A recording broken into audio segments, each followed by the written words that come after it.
আসসালামু আলাইকুম প্রিয় দর্শক সকলকে আমন্ত্রণ জানাচ্ছি আজ বৃহস্পতিবার 12 জুন 2025-এর খুবই গুরুত্বপূর্ণ আবহাওয়ার খবরে। সারা দেশে ক্রমেই বৃদ্ধি পাচ্ছে তীব্র তাপপ্রবাহের দাপট। ঠিক এরই মধ্যেই আবারও মেঘ বৃষ্টি নিয়ে সুখবর জানালো আবহাওয়া অফিস।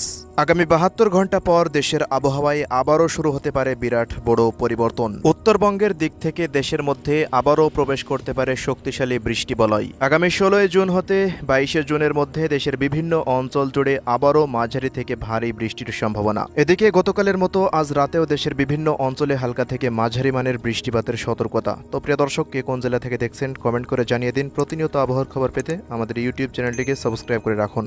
তো প্রিয় দর্শক, আমরা এই মুহূর্তে সরাসরি চলে আসলাম বৃষ্টিবাহী মোডে। তো আজ সকাল 6টার পর হতে বেলা 1টার মধ্যে দেশের বেশ কিছু অঞ্চলে কিছুটা হালকা থেকে মাঝারি মানের মেঘের উপস্থিতি থাকতে পারে, তবে তেমন কোনো বৃষ্টিপাতের সতর্কতা দেখা যাচ্ছে না। দেশের 8 বিভাগের 64 জেলার আকাশই দেখুন অস্থায়ীভাবে আংশিক মেঘলা থাকতে পারে এবং তীব্র তাপপ্রবাহ অন্যান্য দিনের তুলনায় আজকে তাপমাত্রার পারদ আরও বৃদ্ধি পাওয়ার সম্ভাবনা রয়েছে।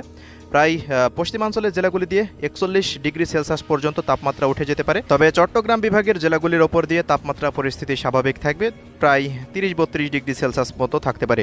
আজ চট্টগ্রাম বিভাগের প্রত্যেকটা অঞ্চলের ওপর দিয়েই মাঝারি মানের ভারী বৃষ্টিপাত অতিক্রম করতে পারে। বেলা 2টার পর হতে নতুন মেঘ তৈরি হয়ে ব্যাপক হারে ঝড় বৃষ্টি শুরু হয়ে যাওয়ার সম্ভাবনা রয়েছে।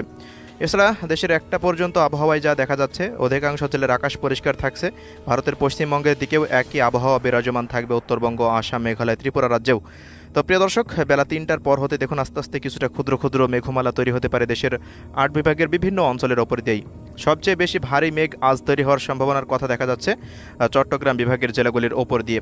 চট্টগ্রাম বিভাগের জেলাগুলির ওপর দিয়ে আজকে যে বৃষ্টিপাত হতে পারে দেখুন, এদিকে রাঙ্গামাটি, খাগড়াছড়ি, বিলাইছড়ি, রাজস্থলী, রাওয়ানছড়ি, সাতকনিয়া, কুতুবদিয়া, মহেশখালী, কক্সবাজার, বান্দরবান, রাঙ্গামাটি, খাগড়াছড়ি এই অঞ্চলগুলোর আশেপাশ সহকারে কক্সবাজার, মহেশখালী, টেকনাফ পর্যন্ত বেশ কিছু অঞ্চলে বিক্ষিপ্ত মানের বৃষ্টিপাত হওয়ার সম্ভাবনা রয়েছে। গতকালের মতো আজও কিছু অঞ্চলেই এই বৃষ্টিপাত চলমান থাকতে পারে। তো প্রিয় দর্শক, চট্টগ্রাম বিভাগে যেই মুহূর্তে বৃষ্টিপাত চলমান থাকবে, এই মুহূর্তে ভারতের ত্রিপুরা রাজ্যের আমবাসা, আগরতলা, আরামপুর, আইজল, শিলচরের দিকেও বেশ কিছু জায়গাতে মাঝারি মানের বৃষ্টিপাত অতিক্রম করতে পারে। এই অঞ্চলগুলোর আকাশ পুরোপুরি মেঘলা থেকে মেঘাচ্ছন্ন হয়ে থাকতে পারে এবং পরবর্তী সময় মেঘমালা ঢাকা এবং বরিশাল, সিলেট বিভাগ হতে খুলনা বিভাগ পর্যন্ত বিস্তার লাভ করার সম্ভাবনা রয়েছে রাত 12টা পর্যন্ত।